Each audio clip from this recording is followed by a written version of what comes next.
विश्वास किस तरह आता है भाग 1। इसलिए विश्वास सुनने से और सुनना मसीह के वचन से होता है। रोमियो 10:17 और विश्वास बिना उसे प्रसन्न करना अनहोना है, क्योंकि परमेश्वर के पास आने वाले को विश्वास करना चाहिए कि वह है और अपने खोजने वालों को प्रतिफल देता है। इब्रानियों 11:6 का पहले भाग पर विशेष रूप से ध्यान देगा और विश्वास बिना उसे प्रसन्न करना अनहोना है। यदि परमेश्वर दावा करता है कि जब मेरे लिए के विश्वास रखना असंभव होता है तब मैं विश्वास रखूं, तो मेरे पास यह अधिकार है कि मैं उसके न्याय को चुनौती हूं।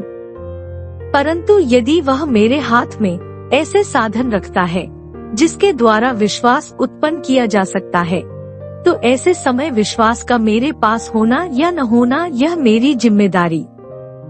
वचन के सुनने से विश्वास आता है। परमेश्वर ने हमें बताया है कि विश्वास बिना उसे प्रसन्न करना अनहोना है, परंतु उसने हमें यह भी बताया है कि विश्वास कैसे प्राप्त करें। यदि हमारे पास विश्वास नहीं है तो इसमें दोष परमेश्वर का नहीं है। हमारे विश्वास की कमी के लिए परमेश्वर पर दोष लगाना अज्ञान के अलावा और कुछ नहीं। यदि हम में विश्वास की कमी है तो इसमें दोष हमारा है। यह उद्धार के लिए विश्वास के संबंध में भी सच है। उद्धार के लिए विश्वास भी सुनने से आता है और सुनना परमेश्वर के वचन से होता है। रोमियो 10:17। पौलुस ने इफिसियों 2:8 में कहा है, क्योंकि विश्वास के द्वारा अनुग्रह ही से तुम्हारा उद्धार हुआ है, और यह तुम्हारी ओर से नहीं वरन परमेश्वर का दान है। हम जानते हैं कि विश्वास सुनने से और सुनना परमेश्वर के वचन से होता है, परंतु उद्धार पाने के लिए हमें विश्वास कैसे पाना है? रोमियो के 10वें अध्याय में हमें यह बताया गया है। रोमियो 10:8, 13, 14:8 परंतु क्या कहती है? यह कि वचन तेरे निकट है, तेरे मुंह में और तेरे मन में है। यह वही विश्वास का वचन है जो हम प्रचार करते हैं। 9 कि यदि तू अपने मुंह से यीशु को प्रभु जानकर अंगीकार करे और अपने मन से विश्वास करे कि परमेश्वर ने उसे मरे हुओं में से जिलाया, तो तू निश्चय उद्धार पाएगा। 10 क्योंकि धार्मिकता के लिए मन से विश्वास किया जाता है और उद्धार के लिए मुंह से अंगीकार किया जाता है। 13 क्योंकि जो कोई प्रभु का नाम लेगा वह उद्धार पाएगा। 14 फिर जिस पर उन्होंने विश्वास नहीं किया वे उसका नाम कैसे ले, और जिसकी नहीं सुनी उस पर कैसे विश्वास करें? परमेश्वर का वचन सुनने के द्वारा लोग उद्धार पाते हैं, क्योंकि परमेश्वर का वचन कहता है, विश्वास सुनने से और सुनना मसीह के वचन से होता है। रोमियो 10:17। परमेश्वर का वचन सुने बगैर आप विश्वास नहीं कर सकते और नहीं विश्वास पा सकते हैं। प्रेरितों के काम 10वें और 11वें अध्याय में कुरनेलियस के विषय में पढ़ते हैं, जो एक भक्तिमान व्यक्ति था, परंतु उनके फिर भी उसने उकार नहीं पाया था।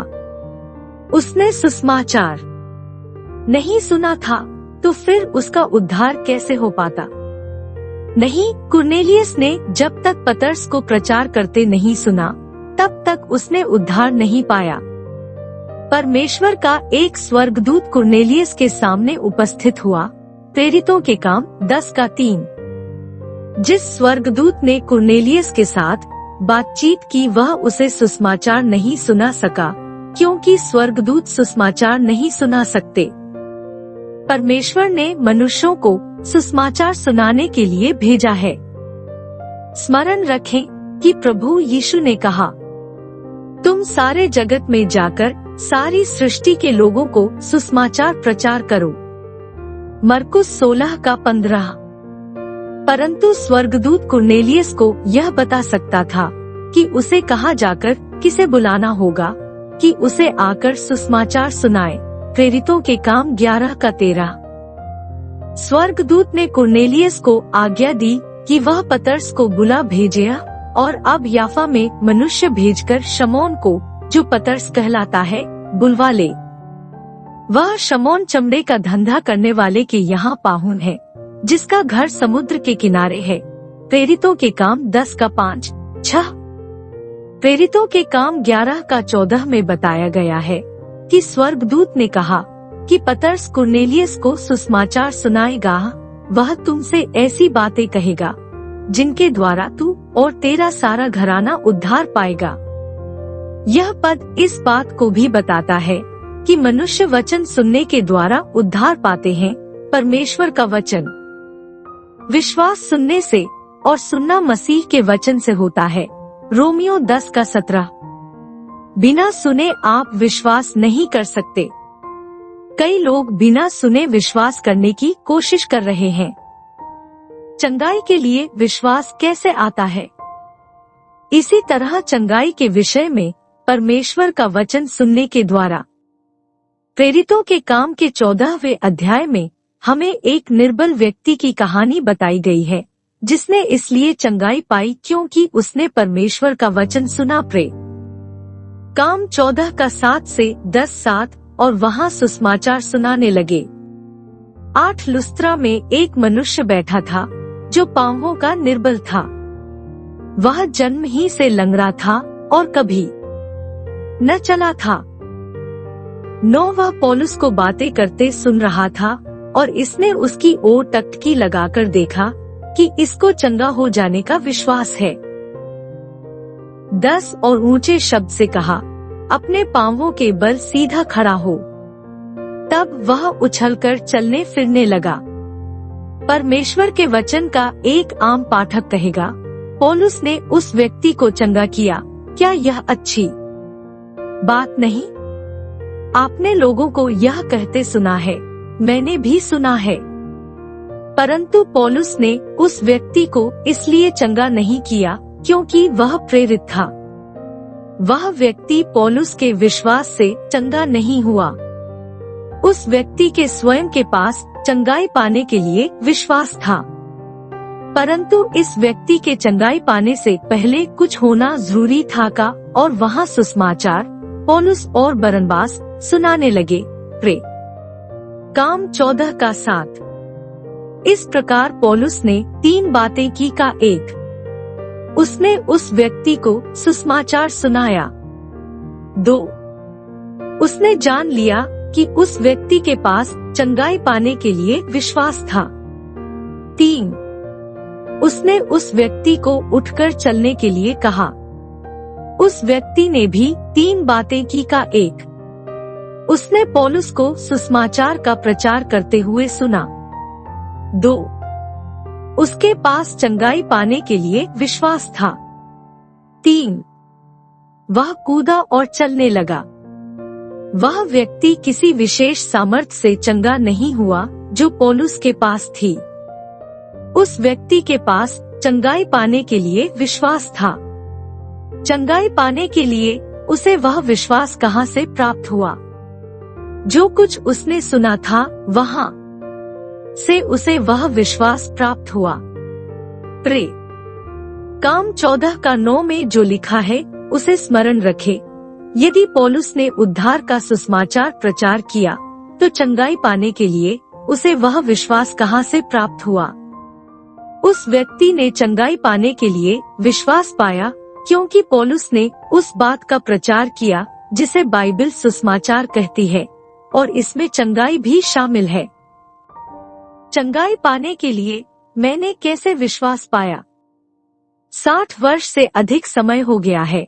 एक जवान सांप्रदायिक लड़के के रूप में मैं बीमारी के बिछौने पर अपने नानी की बाइबल पढ़ता था। जितना अधिक मैं पढ़ता गया उतना अधिक मैं सीखता गया। मैंने जान लिया कि मैंने कभी पूर्ण सुसमाचार नहीं सुना है, केवल आंशिक रूप से सुना है। सुसमाचार की पूर्णता मेरी कलीसिया में नहीं सिखाई गई थी, परंतु मैंने जितनी अधिक बाइबल पढ़ी मैंने जान लिया कि मुझे मरने की आवश्यकता नहीं है। जितना अधिक मैं पढ़ता गया उतना अधिक मैं जान गया कि मैं चंगाई पा सकता हूँ। अर्थात शैतान वहाँ पर उपस्थित था, यह कहने की कोशिश में कि चंगाई का समय समाप्त हो गया है। मुझे यह सिखाया गया था कि परमेश्वर चंगा करेगा यदि वह चाहता है तो, परंतु यह कहना कि परमेश्वर चंगा कर सकता है, परंतु यह कहना कि वह हो सकता है कि ऐसा न करना चाहे, और भी बड़ा अपमान है। दोनों भी बातें झूठी हैं। मैंने चंगाई के विषय में वचन पढ़ा, परंतु शैतान इस कोशिश में वहाँ मौजूद था कि मेरा विरोध करे। शैतान मुझे सारी संदेह और अविश्वास की बातें मुझे याद दिलाई जिनके विषय में मैंने सुना था। उसने मुझे उन सारी बातों का स्मरण दिलाया जो मुझे चंगाई के विषय में सिखाई गई थी। परंतु एक बात ने मेरी बड़ी सहायता की, वह यह कि यद्यपि लोगों ने मुझसे कहा था कि चंगाई समाप्त हो गई है, परंतु मुझे यह याद नहीं था कि विश्वास कभी खत्म हुआ है। मैंने ऐसा कभी नहीं सुना था। जब मैंने परमेश्वर के वचन को पढ़ा तब देखा कि विश्वास समाप्त नहीं हुआ है। उदाहरण के लिए प्रे काम के 14वें अध्याय का पाठ कहता है कि लुस्त्रा के व्यक्ति को चंगाई पाने हेतु विश्वास था। मरकुस 5:34 में उस लोहू बहने वाली स्त्री के विषय में यीशु ने कहा, पुत्री, तेरे विश्वास ने तुझे चंगा किया है, कुशल से जा और अपनी इस बीमारी से चंगी हो जा। इसलिए बाइबल स्पष्ट रूप से बताती है कि विश्वास खत्म नहीं हुआ है। लुस्त्रा के व्यक्ति को चंगाई पाने हेतु विश्वास था। उस लोहू बहने वाली स्त्री के विषय में कहा जाए तो उसके विश्वास ने उसे चंगा किया था। विश्वास सुनने से और सुनना परमेश्वर के वचन से होता है। मरकुस 5:34 में ध्यान दें कि उसकी सामर्थ या विश्वास ने उस स्त्री को चंगा नहीं किया, यीशु ने उस स्त्री। जब मैंने देखा तब मैंने यह जाना कि यदि उसके विश्वास ने उसे चंगा किया तो मेरा विश्वास भी मुझे चंगा कर सकता है। और परमेश्वर की स्तुति हो कि ऐसा ही हुआ। मेरे विश्वास ने परमेश्वर की सामर्थ को पाया और मैं चंगा हो गया। मेरा लकवा गायब हो गया और मेरे हृदय की दशा भी ठीक हो गई।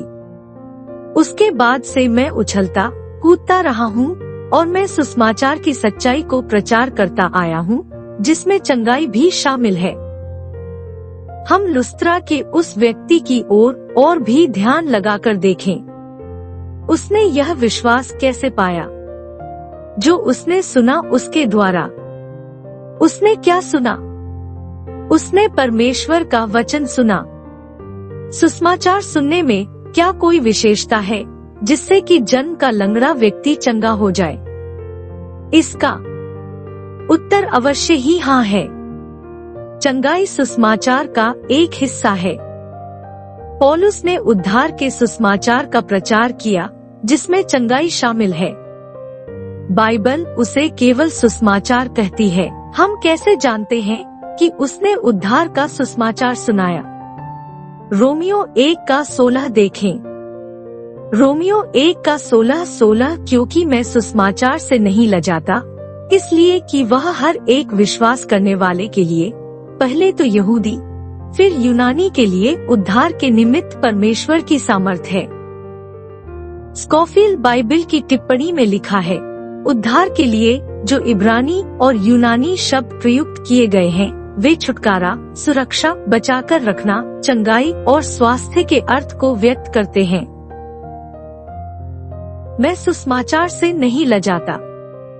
वह छुटकारा, सुरक्षा, बचाकर रखना, चंगाई और स्वास्थ्य के निमित्त परमेश्वर की सामर्थ है। पौलुस सुसमाचार के मात्रा एक भाग का प्रचार नहीं किया, परंतु संपूर्ण सुसमाचार का प्रचार किया। हम यह भी जानते हैं कि चंगाई उस सुसमाचार का एक भाग थी जिसका प्रचार किया गया, क्योंकि अन्य वचन भी यही दर्शाते हैं। प्रे काम 8 का 5 से 8:05 और फिलिप्पुस सामरिया नगर में जाकर लोगों में मसीह का प्रचार करने लगा। 6 और जो बातें फिलिप्पुस ने कही उन्हें लोगों ने सुनकर और जो चिन्ह वह दिखाता था उन्हें देख देखकर एक चित्त होकर मन लगाया। 7 क्योंकि बहुतों में से अशुद्ध आत्माएं बड़े शब्द से चिल्लाती हुई निकल गई और बहुत से लकवे के मारे हुए और लंगड़े भी अच्छे किए गए। 8 और उस नगर में बड़ा आनंद हुआ। पद 7 में ध्यान दें कि आश्चर्यकर्म वचन के प्रचार के बाद सुसमाचार के बाद होते थे। ये चंगाई और छुटकारे के आश्चर्यकर्म मसीह का प्रचार किए जाने के फलस्वरूप होते थे। नया नियम चंगाई न करने वाले मसीह को नहीं जानता। शारीरिक चंगाई, ईश्वरीय चंगाई सुसमाचार का एक भाग है। यदि आज चंगाई का सुसमाचार नहीं है तो हम में से किसी के भी पास उद्धार का सुसमाचार नहीं है, क्योंकि चंगाई प्रायश्चित में शामिल है। यशा 53 का 4-5। P.C. नेल्सन महान बैप्टिस्ट प्रचारक थे। उन्होंने कहा, चंगाई सुसमाचार का महत्वपूर्ण भाग है। जब पास्टर P.C. नेल्सन सन 1921 में डेट्रॉइट, मिशिगन की कलीसिया में सेवा कर रहे थे, तब वे एक मोटर गाड़ी से दुर्घटनाग्रस्त हुए। डॉक्टर्स ने कह दिया था कि उनका एक पांव घुटने के पास से काटना होगा, और यदि कोई आश्चर्यकर्म होता है और पांव कटने से बच जाता है तो फिर भी वह सारी जिंदगी कड़ा बना रहेगा। लेकिन P.C. नेल्सन ने बताया कि जब वे अस्पताल में पड़े थे तो परमेश्वर उनके साथ बातें करने लगा। परमेश्वर ने याकूब 5 का 14 और 15 ये पद उन्हें स्मरण दिलाए। याकूब 5 का 14.15-14 यदि तुम में कोई रोगी हो तो कलीसिया के प्राचीनों को बुलाए और वे प्रभु के नाम से उस पर तेल मलकर उसके लिए प्रार्थना करें। 15 और विश्वास की प्रार्थना के द्वारा रोगी बच जाएगा और प्रभु उसको उठाकर खड़ा करेगा, और यदि उसने पाप भी किए हों तो उनकी भी क्षमा हो जाएगी। रेवा नेल्सन ने बताया, परमेश्वर को यह कहकर खुद को बचाने का प्रयास किया कि उनकी कलीसिया में इस बात का प्रचलन नहीं है। उन्होंने बताया कि परमेश्वर ने उन्हें एक व्यक्ति और उनकी पत्नी का स्मरण दिलाया जो वचन के अनुसार तेल लगाकर अभिषेक करने पर विश्वास करते थे। परमेश्वर ने नेल्सन से कहा कि वह उन्हें बुलाए और उनसे प्रार्थना करवाए। इसलिए रेवा नेल्सन ने उनसे संपर्क किया और वे उनके लिए प्रार्थना करने के लिए आए। उन्होंने उन्हें तेल लगाया और प्रार्थना की और वह चंगे हो गए। उनका पांव न तो काटना पड़ा और न ही कड़ा हुआ। परमेश्वर का वचन भला है। बाइबल कहती है, विश्वास सुनने से और सुनना परमेश्वर के वचन से आता है। रोमियो 10 का 17। कई वर्षों पहले टेक्सास में किसी मसीही संप्रदाय के एक सेवक की विशेष सेवकाई थी। पूरे शहर की सभाओं के आयोजन के लिए कई डिनोमिनेशनल कलीसिया उसे आर्थिक सहायता देती थी। सुसमाचारीय सेवा करते हुए वह बीमार पड़ गया। उसी की गवाही के अनुसार 2 वर्षों के भीतर उसका सारा पैसा खत्म हो गया। उसकी बैंक में $10,000 थे और उस समय के अनुसार यह काफी पैसा था, परंतु 2 साल के भीतर उसका सारा पैसा चला गया। उसे डॉक्टरों का बिल देने के लिए अपनी कार, अपना घर और अपनी कई पुस्तकें बेच दी। सहायता पाने के लिए वह हर जगह गया, मेयो क्लिनिक में भी गया, परंतु उसकी हालत में सुधार होने के बजाय बिगड़ती ही गई। अंत में उसे कैलिफोर्निया में अस्पताल में दाखिल किया गया। डॉक्टर ने बताया कि वह मर जाएगा। इस सेवक ने कैलिफोर्निया में रहने वाले अपने भाई से संपर्क किया कि वह उससे कुछ पैसे उधार लेकर अपने घर टेक्सास में मरने के लिए जा सके।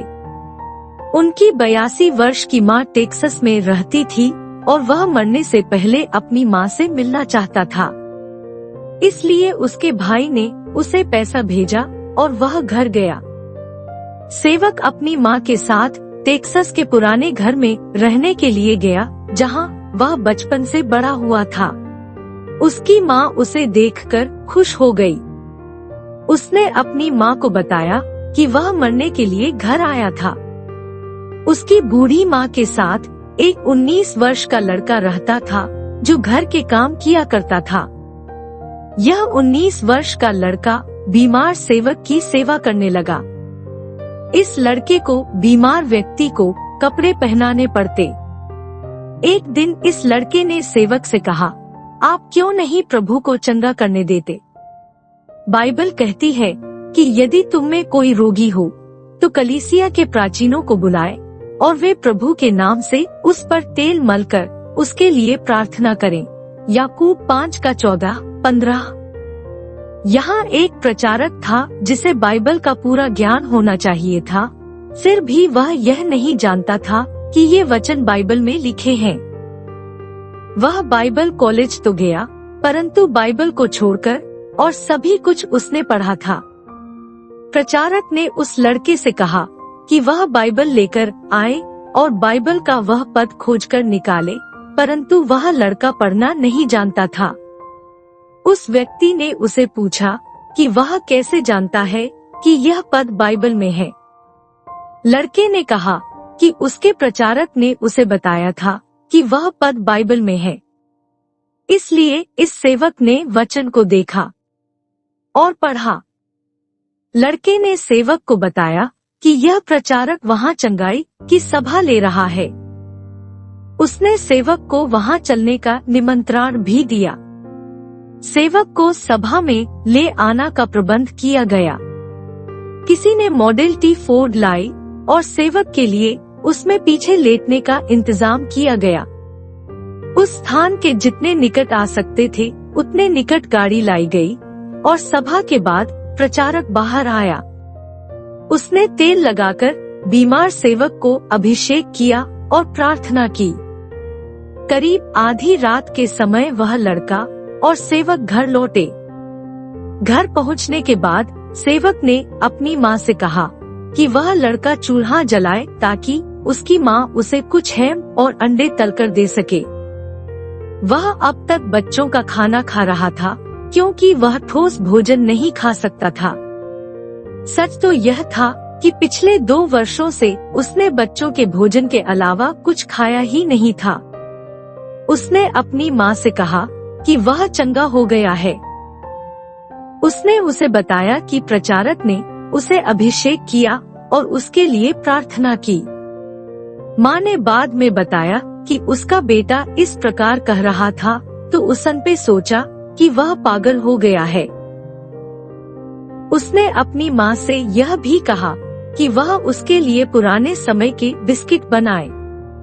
माँ ने सोचा कि अब वह मरने ही वाला है तो उसे क्यों न खुशी के साथ मरने दे। इसलिए जैसा वह चाहता था वैसा उसने किया और बिस्किट और हैम और अंडा बनाया। उसने वह भोजन खाया और उसे उससे कोई भी हानि नहीं हुई। वह पूरी रीति से चंगा हो गया। उसके बाद वह सेवक अपनी चंगाई के विषय में लिखकर अलग अलग प्रकाशनों को विभिन्न मासिकों के लिए लेख भेजने लगा। बेदारी की सभाएं लेने के लिए उन्हें निमंत्रण आने लगे। उसने कैंसस सिटी के लिए शहरव्यापी सभा का आयोजन किया। लड़के ने उसे बताया कि सभा में जाने से पहले उसे पवित्र आत्मा से भरने की जरूरत है। सेवक ने बताया कि उस समय तक जो कुछ वह 19 वर्ष का लड़का कह रहा था वह सब करने के लिए वह तैयार था। लड़के ने उसे समझाया कि पवित्र आत्मा का बपतिस्मा कैसे ग्रहण करना चाहिए और उसने उन्हें दूसरी सभा के लिए निमंत्रण दिया। जब निमंत्रण दिया गया तब सेवक वेदी के पास गया। उसने पवित्र आत्मा का बपतिस्मा पाया और वह अन्य भाषा बोलने लगा। इस सेवक ने काफी समय पहले महिमा में प्रवेश किया है, परंतु उनके द्वारा लिखे गए लेख हम में से कईयों के लिए, जिस कलीसिया के वह सदस्य थे, उनके लिए आशीष का कारण रहे हैं। इस व्यक्ति को चंगाई के लिए विश्वास कहाँ से मिला? परमेश्वर का वचन सुनने के द्वारा। मरकुस 5:25 हमें बताता है कि एक स्त्री थी जिसे 12 वर्ष से लोहू बहने की बीमारी थी। परमेश्वर का वचन बताता है कि उसने अपनी सारी जीविका उसके लिए लगा दी और वह कई डॉक्टरों के पास गई, लेकिन वह चंगी नहीं हुई। परंतु उसके बाद उसने यीशु के विषय में सुना। मरकुस 5:27, 28, 34, 27 यीशु की चर्चा सुनकर वह भीड़ में उसके पीछे से आई और उसने उसके वस्त्र को छू लिया। 28 क्योंकि वह कहती थी, यदि केवल मैं उसके वस्त्र ही को छू लूंगी तो चंगी हो जाऊंगी। और उसने उससे कहा, पुत्री, तेरे विश्वास ने तुझे चंगा किया है, कुशल से जा और अपनी इस बीमारी से चंगी हो जा। इस स्त्री को चंगाई के लिए विश्वास कहाँ से मिला? यीशु की चर्चा सुनकर। मरकुस 5:27।